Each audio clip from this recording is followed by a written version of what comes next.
நுவரெலியா பிரதான பேருந்து தரிப்பிடத்தில் உள்ள பொது மலசல கூடத்தில் இருந்து இருவர் சடலங்களாக மீட்கப்பட்டுள்ளன. இதன்போது நேற்று இரவு நுவரெலியா பிளாக்பூல் ருவான் எலியவைச் சேர்ந்த 71 வயதுடைய முதியவர் ஒருவரின் சடலமும், இன்றைய தினம் ஆரியபுர பொகவந்தலாவையைச் சேர்ந்த 51 வயதுடைய ஒருவரின் சடலமும் மீட்கப்பட்டுள்ளதாக போலீசார் தெரிவித்தனர். குறித்த இருவரும் மலசல கூடத்தில் விழுந்து கிடந்ததை அவதானித்த பொதுமக்கள் 1990 அவசர நோயாளர் காவு வண்டி சேவைக்கு தெரியப்படுத்திய அடுத்து சம்பவ இடத்துக்கு வருகை தந்த மருத்துவ உதவி அதிகாரிகள் இவர்கள் உயிரிழந்துள்ளதை உறுதிப்படுத்தியுள்ளனர். இதனையடுத்து நேற்றைய தினம் மலசல கூடத்தில் இறந்த முதியவரின் சடலம் உறவினர்களால் அடையாளம் காணப்பட்டதை அடுத்து நுவரெலியா மரண விசாரணை அதிகாரியின் உதவியின் பேரில் பிரேத பரிசோதனைக்காக நுவரெலியா மாவட்ட பொது வைத்தியசாலையின் பிரேத அறையில் வைக்கப்பட்டுள்ளது. இந்த நிலையில் சடலங்களாக மீட்கப்பட்டவர்கள் மலசல கூடத்தில் விழுந்து கிடப்பதாக போலீசாருக்கு கிடைத்த தொலைபேசி அழைப்பின் அடிப்படையில் விசாரணைகளை ஆரம்பித்த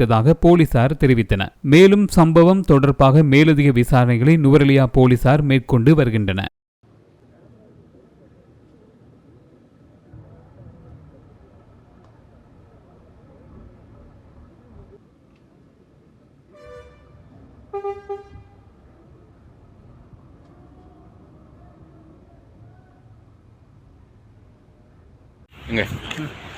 அந்த முகத்தை வைக்கிற பக்கம் பேசாடு வேற இடத்துல வைக்கிறது ஆமாம்